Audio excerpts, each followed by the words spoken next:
Hi guys, பாருங்கள் நம்ம jewel piece மறுபடியும் வந்து ஃப்ரைஸ் ஹேட்ச் பண்ணியிருக்குங்க. இந்த வாட்டி வந்து எக்கச்சக்கமான ஃப்ரைஸாக இருக்குது. தெரியுதா உங்களுக்கு? உள்ளே பாருங்கள் எத்தனை ஓடுதுன்னு.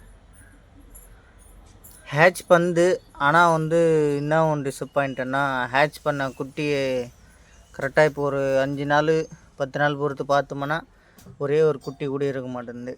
அது எதனாலன்னு சொல்லிட்டு எனக்கு தெரியல. ஒருவேளை நம்ம அடிக்கடிக்கு பார்க்கறனால அதனால் அது குட்டிங்களை சாப்பிட்றதா என்னன்னு தெரியுதா பேரண்ட்டு அந்த பாருங்க உள்ள.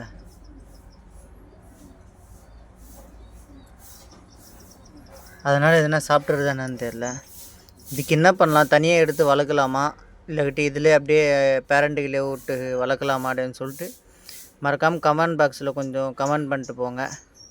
நீங்கள் பண்ணுற கமெண்ட்டு தான் எனக்கு வந்து கொஞ்சம் ஹெல்ப்ஃபுல்லாக இருக்கும். அதனால் கமெண்ட் பண்ணிட்டு போங்க. மறக்காம நம்ம சேனல் சப்ஸ்கிரைப் பண்ணிங்க. மீண்டும் இதோட ப்ரைஸோட அப்டேட் நம்ம நெக்ஸ்ட் வீக் போடலாம். Okay guys, by.